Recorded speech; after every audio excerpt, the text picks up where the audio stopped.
వాళ్ళకి practical experience ఉండదు. అంటే 20 ఏళ్ళ దాకా ఎవరు ఉంటారు వాళ్ళకి అర్జెంట్ కావాలి, వాళ్ళకి అర్జెంట్ టెంపరీ అర్జెంట్ కావాలి.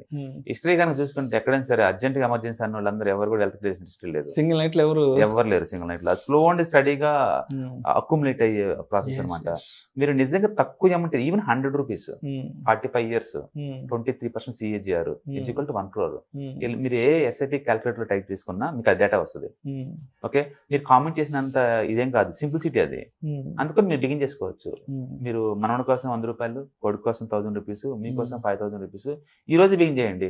ఎంత అవుతుంది మంత్లీ? నీకు 6100 అవుతుంది పర్ మంత్. 25 years మీకు చూసుకున్నా అంటే మీరు ఇద్దరు రిచ్ అవుతారు. మనవాడికి 100 రూపీస్ కాబట్టి 40 years లో వాడు కూడా రిచ్ అవుతాడు. మీకు కమిట్మెంట్ ఉంటే. ఎప్పుడు అశోకుడు చెట్లు నాటించను, కాకతీయులు చెరువులు తవ్వించను, అట్లా వాళ్ళు తవ్వించిన వాటి కింద ఉంటుంది తప్ప నువ్వు ఫ్యూచర్ జనరేషన్ వదలవా? అందుకని ఎప్పుడు మన గురించి, మన వాళ్ళ గురించి కాకుండా కనీసం ఫ్యూచర్ జనరేషన్ కూడా కావాల్సినంత వెల్త్ క్రియేట్ చేసుకోవచ్చు.